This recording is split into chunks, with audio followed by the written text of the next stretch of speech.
ಎಲ್ಲಾ cinema ರಂಗಗಳಲ್ಲೂ compare ಮಾಡಿದ್ರೆ ಇವರಂತ ಒಬ್ಬ ನಟ ಖಂಡಿತ ಸಿಗಕ್ ಸಾಧ್ಯ ಇಲ್ಲ. ಪೌರಾಣಿಕ ಇರ್ಲಿ, ಐತಿಹಾಸಿಕ ಇರ್ಲಿ, ಸಾಮಾಜಿಕ ಇರ್ಲಿ, ಜೇಮ್ಸ್ ಬಾಂಡ್ ಇರ್ಲಿ, ನೀವು ಹೇಳಿದ್ದನ್ ಮಾಡ್ತಾರ ಅವ್ರು. ಮತ್ತ ಅವರ ಸಂಗೀತದ ಶಕ್ತಿ ಯಾವ್ದನ್ನು ಶಾಸ್ತ್ರೀಯವಾಗಿ ಕಲ್ತಿದ್ದಲ್ಲ ಅವರು. ಆದ್ರೆ ದೊಡ್ಡ ದೊಡ್ಡ ವಿದ್ವಾಂಸರ ಶ್ರುತಿ ತಪ್ತಾರೆ.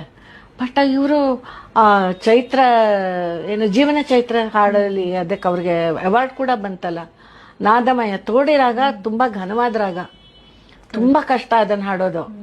ಅದನ್ನಷ್ಟು ಸಲೀಸಾಗಿ ಹಾಡಿದಾರಲ್ಲ, ನಿಜವಾಗ್ಲೂ ಅವ್ರಿಗೆ ಕೈ ಎತ್ತು ಮುಗಿಬೇಕು. ಅಂತ ಒಬ್ಬ ನಟನ ಪಡ್ಕೊಂಡಿತ್ತಲ್ಲ ನಮ್ ಕನ್ನಡ ಚಿತ್ರರಂಗ. ನಾವು ಪುಣ್ಯವಂತರು.